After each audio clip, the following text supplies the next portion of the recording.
नमस्कार मित्रों, एक बार पुनः स्वागत करता हूं मैं आपका हमारे YouTube channel study exam academy में। मैं एक बार फिर आपके सामने उपस्थित हो। सबसे पहले तो आप सभी को गुड मॉर्निंग। आपका दिन सबसे बेहतर दिन हो ये, इसकी मैं शुभकामनाएं आपको देता हूं। और जिससे कि आपको प्रत्येक दिन, मैंने कहा था कि प्रत्येक दिन आपका ऐसा होना चाहिए, तो पिछले वाले दिन से सबसे अच्छा दिन होना चाहिए भैया। चलेगा। आज है 30 सितंबर 2020 और जो भी करंट अफेयर्स के क्वेश्चन बन सकते हैं भैया वो आज अपन हल करेंगे। तो 30 सितंबर 2020 से जो भी करंट अफेयर्स के क्वेश्चन बनेंगे वो आज मैं हल करवाऊंगा। और उम्मीद करता हूं सारे लोग इस वीडियो को डेली देखते होंगे। और जो आज इस वीडियो को पहली बार देख रहे हैं भैया, उनसे कामना करूंगा कि वो आगे इस वीडियो को डेली देखेंगे, क्योंकि वो चैनल को सब्सक्राइब कर लेंगे, जिससे कि उनको न्यू नोटिफिकेशन मिलता रहेगा। चलेगा, आज का मैं बिना किसी देरी के आज का पहला क्वेश्चन स्टार्ट करता हूँ भैया। हाल ही में भारत ने बौद्धिक संपदा अधिकार में वृद्धि करने के लिए किस देश के साथ समझौता किया है? चलिएगा भैया, बौद्धिक संपदा, पहली बात तो ये क्या होती है इसके बारे में जानते हैं भैया। बौद्धिक संपदा अधिकार वो होते हैं जिसमें क्या होता है कि किसी मनुष्य के मस्तिष्क का कोई काम हो, यानी मानव बुद्धि से कोई काम हो, जिसके कारण उन वस्तुओं को क्या दिया जाता है, जैसे जीआई टैग दिया जाता है, उन वस्तुओं को पेटेंट दिया जाता है। ये सारी चीज़ें क्या होती है, बौद्धिक संपदा अधिकार में आता है। आपने नाम तो जरूर सुना होगा जीआई टैग का, पेटेंट का, ये सारे के सारे बौद्धिक संपदा अधिकार में आते हैं। तो हाल ही में भारत ने इसकी वृद्धि के लिए किस देश के साथ समझौता किया है? तो वो है डेनमार्क। डेनमार्क के साथ समझौता किया है। चलेगा, अब बात आई है डेनमार्क। तो डेनमार्क की राजधानी अपन बताते हूँ मैं, नोट करें, कोपेनहेगन। इसकी नोट करके रखें भैया, कोपेनहेगन इसकी राजधानी है। दूसरी बात, यहाँ बौद्धिक संपदा अधिकार का नाम आया है तो एक संस्था होती है भैया। कौन सी संस्था? नाम बताता हूँ मैं उस संस्था का, WIPO। मैं पूरा नाम बता रहा हूँ, आपको नोट करना है। वर्ल्ड इंटेलेक्चुअल प्रॉपर्टी ऑर्गेनाइजेशन, विश्व बौद्धिक संपदा संगठन।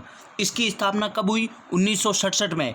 इसका हेडक्वार्टर कहाँ होगा आपके हिसाब से? W से शुरुआत, O से अंत, तो पक्का का पक्का जेनेवा में इसका क्या होगा? हेडक्वार्टर। इसके वर्तमान सदस्य कितने हैं? 191, 191 सदस्य वर्तमान में है। भारत इसमें कब मिला? देखिए, इसकी स्थापना मैंने बताई 1967 में, भारत इसमें 1975 में मिला। भारत कब इसका सदस्य बना? तो 1975। एक चीज़ इस क्वेश्चन का सबसे इंपॉर्टेंट चीज़ है, नीचे NOT लिखे नोट करें कि 26 अप्रैल को विश्व बौद्धिक संपदा दिवस मनाया जाता है। नोट करें भैया, विश्व बौद्धिक संपदा दिवस कब मनाया जाता है? 26 अप्रैल को विश्व बौद्धिक संपदा दिवस मनाया जाता है। चलेगा, उम्मीद करता हूँ ये क्वेश्चन आपको पूर्णतः हल हो चुका होगा। मैं थोड़ा यदि फास्ट बोल रहा हूँ तो आपको क्या करना है भैया, जो चीज़ समझ नहीं आए उसके लिए कमेंट कर देना है, अन्यथा वीडियो को पॉज करके चलाते रहना है और समझ के क्वेश्चन को लिखना है, जिससे कि आपको तुरंत वो क्वेश्चन याद हो जाएगा। चलिएगा, नेक्स्ट क्वेश्चन, क्वेश्चन नंबर 2। हाल ही में असम में भारतीय कृषि अनुसंधान संस्थान का उद्घाटन किसके द्वारा किया गया है? भैया देखें, असम में। पहली बात तो हाल ही में क्वेश्चन आ सकता है कि हाल ही में भारतीय कृषि अनुसंधान संस्थान का उद्घाटन कहाँ किया गया है? तो पहला आंसर तो होगा हमारा असम। असम में किया गया। किया किसने? देखिए, कृषि से जुड़ा हुआ आया है तो हमारे वर्तमान कृषि मंत्री कौन है? नरेंद्र सिंह तोमर। आप जब भी, एक मैं उम्मीद करता हूँ जब भी आप ऐसे बोलें, जैसे ऐसे बोले राष्ट्रपति रामनाथ कोविंद, ऐसे बोले प्रधानमंत्री नरेंद्र मोदी, ऐसे बोले गृह मंत्री राजनाथ सिंह, और ऐसे बोलें भैया रक्षा मंत्री राजनाथ सिंह, गृह मंत्री अमित शाह, ऐसे बोलेंगे तो आपको प्रत्येक जो हमारा जो मंत्री है उसका जो मंत्रालय है उसको वो आपको जरूर याद आएगा। तो अभी नरेंद्र सिंह तोमर हमारे क्या है, वर्तमान में कृषि कल्याण मंत्री, और साथ में इन्हें खाद्य प्रसंस्करण मंत्री भी यही है। वर्तमान में खाद्य प्रसंस्करण मंत्री भी कौन है? नरेंद्र सिंह तोमर है। अब बात आई है भैया भारतीय कृषि अनुसंधान संस्थान, इसकी स्थापना असम में। असम में यदि जगह पूछे तो नोट करना, गोगामुख धेमाजी। गोगामुख, और वो पड़ता है धेमाजी में। गोगामुख धेमाजी असम में भारतीय कृषि अनुसंधान खोला गया है। इसका इंग्लिश में नाम होता है IARI। इसका हेडक्वार्टर पूछे तो भैया पूसा दिल्ली में है। पूसा स्थान कहाँ पे है? दिल्ली में है। और इसलिए इस संस्थान को किस नाम से जाना जाता है? पूसा संस्थान के नाम से भी जाना जाता है। चलिएगा भैया, नेक्स्ट क्वेश्चन लेता हूँ भैया। उम्मीद करता हूँ ये क्वेश्चन आपको समझ आया। जिसने भी आज ये वीडियो पहली बार देख रहा हो तो उससे उम्मीद करता हूँ वो क्या करे, इस चैनल को सब्सक्राइब कर ले भैया।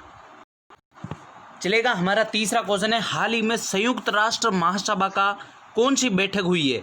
संयुक्त राष्ट्र महासभा की कौन सी बैठक हुई है? इसका मैं आंसर बताऊं, हाल ही में 75 नंबर की बैठक, यानी क्वेश्चन आ सकता है भैया, इंपॉर्टेंट बन जाता है, क्योंकि हमारे संयुक्त राष्ट्र महासभा का वर्तमान में जो संयुक्त राष्ट्र का जो स्थापना दिवस है वो 75वीं वर्षगांठ बनाई जा रही है। कौन सी 75वीं? इसके कारण इंपॉर्टेंट हो जाता है। संयुक्त राष्ट्र महासभा की कौन सी बैठक हुई है? 75वीं। देखें यहाँ महासभा एक शब्द है, एक संयुक्त राष्ट्र शब्द है। पहले पोस्टमार्टम करते हैं इस संयुक्त राष्ट्र का। तो संयुक्त राष्ट्र का स्थापना हुई 24 अक्टूबर 1945 को। कब हुई? 24 अक्टूबर 1945 को। इसका हेडक्वार्टर कहाँ है? न्यूयॉर्क। इसके वर्तमान हेड कौन है? एंटोनियो गुटारेस। वर्तमान में इसके सदस्य देश कितने हैं? 193। मैंने जब इंटरनेशनल संस्थान का एक वीडियो बनाया था उसमें मैंने बताया था कि संयुक्त राष्ट्र के कितने अंग हैं? 6 अंग है भैया। कितने अंग है? 6 अंग है। तो विश्व में इसमें कितने अंग है? 6 अंग है। इसमें एक अंग है महासभा। इसका ही एक अंग है क्या? महासभा, जिसे क्या कहते हैं? विश्व की संसद कहते हैं। सीधा सीधा क्वेश्चन आ सकता है, विश्व की संसद किसे कहा जाता है? महासभा को। किसका अंग है? संयुक्त राष्ट्र का अंग है। उम्मीद करता हूँ ये क्वेश्चन आपको समझ आया। नेक्स्ट क्वेश्चन हमारा 4th नंबर क्वेश्चन, हाल ही में ईसर जज अहलूवालिया का निधन हुआ है, का संबंध है? भैया ईसर जज अहलूवालिया का संबंध हुआ है, निधन हुआ है, जिनका संबंध किससे है? इंपॉर्टेंट भैया। ईसर जज अहलूवालिया एक अर्थशास्त्री थी। पहले तो नोट करें, अर्थशास्त्री। दूसरी बात, ये इनका निधन ब्रेन कैंसर की वजह से हुआ है। किससे हुआ है? Brain cancer. भैया ये इंपॉर्टेंट क्यों बन जाती है? क्योंकि इन्हें 2009 में पद्म भूषण अवार्ड से नवाजा गया था। किस अवार्ड से? पद्म भूषण अवार्ड से नवाजा गया था। मेन चीज़ इस क्वेश्चन में 2 चीज़ आपको नोट न करनी है। ईसर जज अहलूवालिया क्या है? एक अर्थशास्त्री है, जिसे 2009 में पद्म भूषण अवार्ड से नवाजा गया था। चलिएगा नेक्स्ट क्वेश्चन। क्वेश्चन नंबर 5, विश्व रेबीज दिवस। सॉरी, यहाँ गलत लिखा हुआ है या भैया, यहाँ लिखें आप रेबीज। यहाँ क्या लिखेंगे आप भैया? रेबीज लिखेंगे। रेडियो नहीं है, रेबीज। टाइपिंग मिस्टेक है भैया, रेडियो लिखा गया है लेकिन है क्या? रेबीज। तो हमें पढ़ना है विश्व रेबीज दिवस कब मनाया गया था? विश्व रेबीज दिवस भैया 28 सितंबर को मनाया गया। अब मनाया क्यों जाता है? देखिए, रेबीज का जो टीका है वो किसने खोजा? भैया साइंस वाले। आप तो क्या करें? कमेंट करें। जो भी साइंस बैकग्राउंड से है वो कमेंट करेगा भैया। जो रेबीज का टीका है वो खोजा था लुईस पास्टर ने। किसने खोजा? लुईस पास्टर ने। और लुईस पास्टर की क्या है? पुण्यतिथि है। पुण्यतिथि के उपलक्ष्य में 28 सितंबर को क्या मनाया जाता है? विश्व रेबीज दिवस मनाया जाता है। एक क्वेश्चन और आ सकता है, आजकल की परीक्षाएं भैया क्या हो रही है? अमीर हो रही है, यानी अच्छे क्वेश्चन बना रही है। आज तक ये पूछा जा रहा था कि रेबीज टीके की खोज किसने की, अभी क्या पूछ रहे हैं कि लुईस पास्टर का संबंध किससे है। तो आप नोट करें, लुईस पास्टर कहाँ के? फ्रांस के हैं भैया। कहाँ के? फ्रांस के हैं, ये जरूर नोट करना। अब बात आई रेबीज की। रेबीज किससे होता है भैया? कुत्ते के काटने से क्या होता है? रेबीज। और कुत्ते के काटने से रेबीज होता है। इस रेबीज में होता है क्या है? जल से, यानी पानी से डर लगने लग जाता है। किससे डर लगने लग जाता है? पानी से डर लग जाता है, जिसे अपन यदि साइंस की भाषा में बोले तो उसे हाइड्रोफोबिया बोलते हैं। कौन सी फोबिया? हाइड्रोफोबिया बोलते हैं। चलेगा, ये क्वेश्चन पूर्णतः आपको समझ आ गया होगा मेरे हिसाब से। यदि इसमें और चीज़ आपको पूछ सकता है अंतिम, तो ये इस बार का कौन सा है? 14 नंबर का विश्व रेबीज दिवस है भैया। पुनः बोल रहा हूँ सारी चीज़ें। विश्व रेबीज दिवस लुईस पास्टर की पुण्यतिथि की वजह से मनाया जाता है। लुईस पास्टर का संबंध फ्रांस से हैं, जिन्होंने रेबीज के टीके की खोज की थी। रेबीज कुत्तों के काटने के कारण होता है, जिसमें जब पानी से डर लगता है, जिसे अपन साइंस की भाषा में हाइड्रोफोबिया बोलते हैं। यह सारी चीज़ें आपकी कॉपी में, नोटबुक में नोट होनी चाहिए। मैं उम्मीद करता हूँ जब भी आप वीडियो स्टार्ट करें तो आप क्या नोटबुक और पेन अपने हाथ में लेके बैठेंगे भैया, और एकदम अटेंशन की स्थिति में, मतलब एकदम बिना कोई टेंशन के, बिना कोई फ्री टेंशन के। ऐसे टेंशन नहीं होना चाहिए क्या ये क्वेश्चन आएंगे या नहीं आएंगे। एक बार ट्रस्ट करें, आप जरूर करें, मैं उम्मीद करता हूँ। चलेगा next question. 6th number question है, हाल ही में मुस्तफा अदीब ने इस्तीफा दिया है। वे कहाँ के राष्ट्रपति हैं भैया? कहाँ के प्रधानमंत्री है? सॉरी। तो भैया मोस्ट इंपॉर्टेंट क्वेश्चन लिख लें। यदि ये क्वेश्चन इस जो प्रधानमंत्री है इससे क्वेश्चन आने की प्रबल संभावना है। क्यों है? आप समझते चलें, क्वेश्चन समझेंगे तो आपको खुद लगने लग जाएगा। पहले तो इस क्वेश्चन का आंसर निकालते हैं। मुस्तफा अदीब, इन्होंने इस्तीफा दिया। ये कहाँ के प्रधानमंत्री थे? लेबनान के। भैया हुआ क्या था वहाँ? क्या हुआ लेबनान में? लेबनान की राजधानी कहाँ है भैया? लेबनान की राजधानी है बेरूत। हुआ क्या था, अभी थोड़े दिनों पहले बेरूत में एक बम मतलब धमाका हो गया। बम धमाका नहीं बोल सकता मैं उसे, एक धमाका हो गया। कौन सा धमाका हुआ, तो उसमें एक अमोनियम नाइट्रेट की वजह से, नीचे लिखे भैया NOTE लिखे या स्टार लगाएं, 10-15 स्टार लगा लें, पक्की गारंटी लेता हूं मैं, 10-15 स्टार लगा लें। क्वेश्चन आपसे सीधा पूछेगा, हाल ही में बेरूत में हुए धमाके में किसके वजह से धमाका हुआ, तो नोट करें अमोनियम नाइट्रेट की वजह से धमाका हुआ था। नोट कर लें, बेरूत में किसके कारण जो धमाका हुआ था वो किसके कारण हुआ है, अमोनियम नाइट्रेट की वजह से वो धमाका हुआ है। तो क्या हुआ कि वहाँ बेरूत में अमोनियम नाइट्रेट की वजह से धमाका हो गया। तो वहाँ के जब प्रधानमंत्री थे भैया हसन दियाब, कंफ्यूज नहीं हो, मैं सारी चीज़ें क्लियर कराऊंगा आपको। हुआ क्या था कि वो धमाका होने से वहाँ के प्रधानमंत्री थे भैया हसन दियाब। इस धमाके की वजह से हसन दियाब ने क्या दे दिया भैया, इस्तीफा दे दिया। तो हसन दियाब तो इस्तीफा दे दिया, मतलब प्रधानमंत्री की पोस्ट क्या हो गई, खाली। तो इस मुस्तफा अदीब को क्या किया गया, उस प्रधानमंत्री पोस्ट के लिए मनोनीत किया गया, यानी इन्हें क्या बनाया गया, प्रधानमंत्री बनाया गया। 1 महीने बाद इन्होंने भी क्या दे दिया भैया, इस्तीफा। ये इसकी कहानी रही है। लेबनान की राजधानी बेरूत में धमाका अमोनियम नाइट्रेट की वजह से हुआ। पहले इस्तीफा हसन दियाब ने दिया, जो कि वहाँ के निर्वाचित प्रधानमंत्री थे। फिर मनोनीत जो प्रधानमंत्री हुए मुस्तफा अदीब, जिन्होंने भी क्या दे दिया, वो क्या दे दिया, इस्तीफा दे दिया। और एक क्वेश्चन, लेबनान क्योंकि चर्चा में है तो वहाँ के राष्ट्रपति का नाम याद रखें, मिशेल आउन। वहाँ के राष्ट्रपति कौन है, मिशेल आउन। चलेगा नेक्स्ट क्वेश्चन। उम्मीद करता हूँ सारी चीज़ें आपको क्लियर हो रही है भैया। हाल ही में किस राज्य सरकार ने खुली सिगरेट पर प्रतिबंध लगाया है भैया? हाल ही में किस राज्य सरकार ने खुली सिगरेट पर, यानी जो सिगरेट क्या होता है कि जो डब्बी होती है उस पर उसकी चेतावनी दी हुई होती है भैया। जो सिगरेट की डब्बी आती है उस पर चेतावनी दी होती है, लेकिन जो खुली सिगरेट होती है उस पर क्या होती है, चेतावनी नहीं दी होती है। जिसके कारण कहाँ की सरकार ने, महाराष्ट्र की सरकार ने क्या लगा दिया, प्रतिबंध लगा दिया है भैया। ये तो आप नोट कर लें, सीधी सीधी बात, महाराष्ट्र ने खुली सिगरेट पर प्रतिबंध लगाया। महाराष्ट्र की बात आई, राजधानी मुंबई, वहाँ के CM उद्धव ठाकरे, वहाँ के राज्यपाल भगत सिंह कोश्यारी। एक चीज़ इसमें नोट करें, वहाँ का जो उच्च न्यायालय है कहाँ पे है भैया, हाईकोर्ट। महाराष्ट्र का हाईकोर्ट है भैया मुंबई में। कहाँ है, मुंबई में। उस मुंबई हाईकोर्ट के वर्तमान में जो मुख्य न्यायाधीश है वो कौन है, दीपंकर दत्ता। मैं क्यों इंपॉर्टेंट बता रहा हूँ, क्योंकि ये हाल ही में अपॉइंट हुए। दीपंकर दत्ता मुंबई हाईकोर्ट के क्या है, मुख्य न्यायाधीश है। और क्वेश्चन बताएं महाराष्ट्र से, मैंने बताया था मेरा जीवन मेरी जिम्मेदारी, मेरा परिवार मेरी जिम्मेदारी, एक कार्यक्रम शुरू कहाँ किया गया है, महाराष्ट्र में किया गया है, ये भी याद रखें। एक और क्वेश्चन याद रख सकते हैं कि प्रोजेक्ट प्लेटिना कहाँ स्टार्ट किया गया है भैया, महाराष्ट्र में। और महाराष्ट्र में स्टैटिक जीके से बताऊं तो महाराष्ट्र में एक भैया नृत्य होता है, लावणी नृत्य। भैया बहुत बार क्वेश्चन आ रखा है, लावणी नृत्य। लावणी नृत्य किस राज्य का नृत्य है, तो लावणी नृत्य महाराष्ट्र का नृत्य है, आपको ये याद रखना है। चलेगा next question. 8th number question है, ए बुके ऑफ फ्लावर्स पुस्तक के लेखक कौन है भैया? इंपॉर्टेंट है, पुस्तकों से क्वेश्चन आने की ज़्यादा संभावना रहती है भैया। A book of flowers, a book of flowers तो कृष्णा सक्सेना की बुक है। एक तो ये नोट कर ले, कृष्णा सक्सेना की बुक है। हुआ क्या है कि इस बुक का हाल ही में विमोचन किया है, किसने किया है, हमारे रक्षा मंत्री राजनाथ सिंह। देखें मैंने एक बार पुनः क्या बोला, रक्षा मंत्री राजनाथ सिंह, ऐसे सीधा नहीं बोला कि राजनाथ सिंह। आपको भी ये हैबिट लानी होगी भैया, आपको ऐसे बोलना होगा रक्षा मंत्री राजनाथ सिंह, गृह मंत्री अमित शाह, प्रधानमंत्री हमारे नरेंद्र मोदी, ऐसे बोलोगे तो जिससे कि आपको उसका मंत्रालय याद करने में ज़्यादा सहायता होगी भैया। तो ए बुके ऑफ फ्लावर्स पुस्तक के लेखक कौन है, कृष्णा सक्सेना है भैया। अब इसका हाल ही में विमोचन किसने किया, राजनाथ सिंह। अब देखो ऑप्शन में शशि थरूर है, तो इनकी बुक का नाम याद रखें, an era of darkness.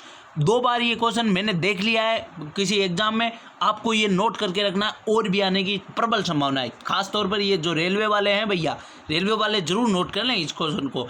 An era of darkness Shashi Tharoor की पुस्तक है। और अरुण जेटली का हाल ही में निधन हो गया, ये कौन थे भैया, वित्त मंत्री थे, तो इनकी भी बुक इंपॉर्टेंट हो जाती है। अंधेरे से उजाले की ओर इनकी बुक का नाम है भैया, अंधेरे से उजाले की ओर। इंपॉर्टेंट क्यों है, क्योंकि ये हाल ही में इनकी निधन हो गया, जो कि क्या थे भैया, हमारे वित्त मंत्री थे। चलेगा नेक्स्ट क्वेश्चन। नेक्स्ट क्वेश्चन है, हाल ही में खादी एवं ग्रामोद्योग आयोग का सलाहकार नियुक्त किसे किया गया है भैया? हाल ही में खादी एवं ग्रामोद्योग का सलाहकार किसे नियुक्त किया गया है? जिसको इसका आंसर बताओ वो पहले क्या करें, कमेंट कर दे भैया। जिसको नहीं बताओ वो ध्यान से कान खोल के सुने। चलिए, हाल ही में खादी एवं ग्रामोद्योग आयोग यानी KVIC का सलाहकार नियुक्त किसे किया गया है? तो किसे किया गया है, तो इसका आंसर लिखे सुनील। तो भैया इसका आंसर है सुनील शेट्टी। देखें सुनील शेट्टी बोल रहा हूँ, वो शेट्टी अपने दूसरे हैं भैया, सेठी है वो।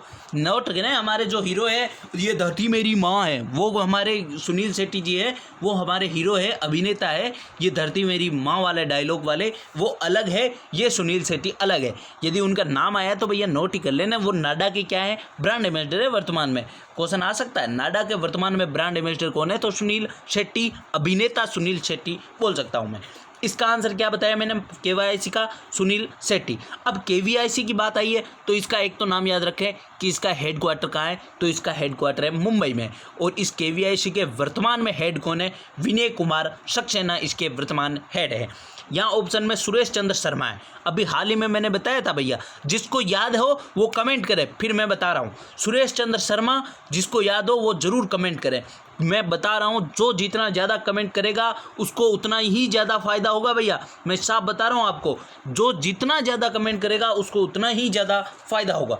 सुरेश चंद्र शर्मा क्या है भैया, सुरेश चंद्र शर्मा है वर्तमान में हमारे राष्ट्रीय चिकित्सा आयोग के प्रथम अध्यक्ष। नोट कर लिया आपने, जिसने नहीं नोट किया वो एक बार पुनः बोल रहा हूँ, नोट करें। राष्ट्रीय चिकित्सा आयोग के प्रथम अध्यक्ष कौन है, सुरेश चंद्र शर्मा है। यहाँ एक क्वेश्चन में नाम और दे रखा है भैया, मेरी नज़र गई है अनिल किशोरा पे। ये भैया जो टाइपिंग वाले भैया हैं बहुत अच्छे अच्छे नाम टाइपिंग में डाल रहे हैं, क्योंकि आपके रिवीजन बहुत अच्छा हो रहा है भैया। ये जो अनिल किशोर है ये कौन है भैया, जिसको पता हो नोट कर लें और वो क्या करें, कमेंट करें। मैं नहीं तो बता रहा हूँ, हमने एक बैंक पढ़ी थी भैया, एनडीबी, न्यू डेवलपमेंट बैंक, उसके क्या है उपाध्यक्ष। ये कौन है भैया, भारतीय है। नाम नोट कर लें, जिसको नहीं नोट किया है उसने नोट करना है भैया। अनिल किशोर वर्तमान में क्या है, एनडीबी के उपाध्यक्ष है। चलिएगा आज का अंतिम क्वेश्चन लेते हैं भैया, 10वां क्वेश्चन। हाल ही में जसवंत सिंह का निधन हुआ है का संबंध है। मोस्ट इंपॉर्टेंट, ये राजस्थान वाले सारे लोग इसको इंपॉर्टेंट लगा लें या पट्टी के ऊपर लिख लें भैया। जसवंत सिंह कौन थे भैया, एक राजनीतिज्ञ थे भैया। इंपॉर्टेंट क्यों बन जाता है, इनका जन्म कहाँ हुआ, तो जसोल बाड़मेर, जसोल बाड़मेर राजस्थान में इनका जन्म हुआ। जसोल गांव, बाड़मेर जिला, राजस्थान में इनका जन्म हुआ 1938 में। इसका एक क्वेश्चन सबसे इंपॉर्टेंट नोट करें, पॉइंट लगाएं या स्टार लगाएं, नोट करें। यह विदेश मंत्री, रक्षा मंत्री तथा वित्त मंत्री के मंत्री रह चुके हैं भैया। 3 मंत्री रह चुके हैं, विदेश मंत्री रह चुके हैं, रक्षा मंत्री रह चुके हैं, वित्त मंत्री रह चुके हैं। ये नोट कर लें, सीधा सीधा क्वेश्चन आएगा। हाल ही में जसवंत सिंह का निधन हुआ है, वो कौन से मंत्रालय के मंत्री नहीं रहे थे। ये क्वेश्चन मिलेगा आपको जरूर, ऐसा ही क्वेश्चन मिलेगा, मैं 101% गारंटी लेता हूँ, ऐसा ही क्वेश्चन मिलेगा। यदि क्वेश्चन आया तो ऐसे ही क्वेश्चन आएगा, वो कौन से मंत्री नहीं रहे, तो विदेश मंत्री, रक्षा मंत्री और वित्त मंत्री रहे थे। और राजस्थान वाले तो खास तौर पर इसको ऊपर की पट्टी में नोट कर ले भैया। चलेगा, धन्यवाद दोस्तों। आज का ये सेशन मैं यही समाप्त करता हूँ। आपको सेशन कैसा लगा, आपको कुछ फ़ायदा हो रहा है या नहीं हो रहा है, उसके बारे में आपको कमेंट करना है। चलेगा मित्रों, मिलते हैं अगली क्लास में नए क्वेश्चनों के साथ। और धन्यवाद। इससे पहले, धन्यवाद कहने से पहले मैं एक चीज़ वापस आपको बताना चाह रहा था। कल के जो क्वेरी थे, मैंने एक क्वेश्चन पूछा था, हाथी राजकीय पशु कौन कौन से राज्य का है। एक बंदे ने कमेंट किया था, तो आप सुने, केरल, कर्नाटक और झारखंड, इन तीनों राज्यों का क्या है, हाथी राजकीय पशु है। एक क्वेश्चन मैंने बताया था स्मार्ट सिटी वाला, एक बंदे ने कमेंट किया कि स्मार्ट सिटी भैया विश्व का, तो इसमें क्वेश्चन में नाम ही नहीं दिया। आप ऐसा ना समझे, यदि क्वेश्चन आया कि विश्व में जो स्मार्ट सिटी रैंकिंग आई है उसमें प्रथम स्थान कौन है, तो भैया प्रथम स्थान सिंगापुर है। विश्व का नाम लिखे या न लिखे, इससे अपने को क्या करना है। क्वेश्चन सीधा पूछ रहा है स्मार्ट सिटी में फर्स्ट स्थान कौन है, तो अपना आंसर होना चाहिए सिंगापुर। और सेकंड स्थान पर उसकी फिनलैंड की राजधानी हेलेंसिकी, क्या हेलेंसिकी भैया। दूसरा क्वेश्चन उसमें और समझे कि यदि पूछे क्वेश्चन में कि स्मार्ट सिटी रैंकिंग में भारत का प्रथम स्थान, भारत का पहला शहर कौन सा है, तो हैदराबाद है। वैसे हैदराबाद का कौन सा नंबर है, 85वां नंबर है, वो समझे। एक मैंने पूछा था अशोक लवासा के बारे में, तो भैया हाल ही में लोग लिख रहे हैं अशोक लवासा चुनाव आयोग नहीं, वर्तमान में अशोक लवासा एडीबी बैंक के उपाध्यक्ष है भैया। चुनाव आयोग तो उनकी जगह लेंगे राजीव कुमार। ध्यान से समझे, एक बार पुनः बोल रहा हूँ, अशोक लवासा वर्तमान में एडीबी बैंक के उपाध्यक्ष है। राजीव कुमार कौन है, जो कि अशोक लवासा की जगह लेंगे, वह वर्तमान में क्या है, चुनाव आयुक्त है। एक क्वेश्चन मैंने पूछा था थल सेना वाला, तो थल सेना अध्यक्ष वर्तमान में कौन है, मुकुंद नरवणे। एक क्वेश्चन, हाँ मेरी गलती हुई थी भैया, मंगलुरु वाले क्वेश्चन में वो तटरक्षक अकादमी वाला क्वेश्चन था और मैंने गलती से उस क्वेश्चन का आंसर केरल लगा दिया था। मैंने हालांकि बोला मंगलुरु था। आप नोट कर लें, तटरक्षक अकादमी मंगलुरु कर्नाटक में ही खोली गई है भैया। मैंने सॉरी उससे, क्योंकि मैंने गलत कहा था, वो सॉरी मांग रहा हूँ मैं। तो आप नोट करें, तटरक्षक अकादमी कहाँ खोली गई? मंगलुरु कर्नाटक में। जिसने ये कमेंट किया उसको मैं धन्यवाद करता हूँ, क्योंकि वो एनी टाइम क्या है, टच में है भैया करंट अफेयर्स के। चलेगा मित्रों, मिलते हैं अगली क्लास में नए सोच और नए उमंग, नए क्वेश्चनों के साथ। तो एक बार पुनः बोल देता हूँ, जय हिंद, जय भारत।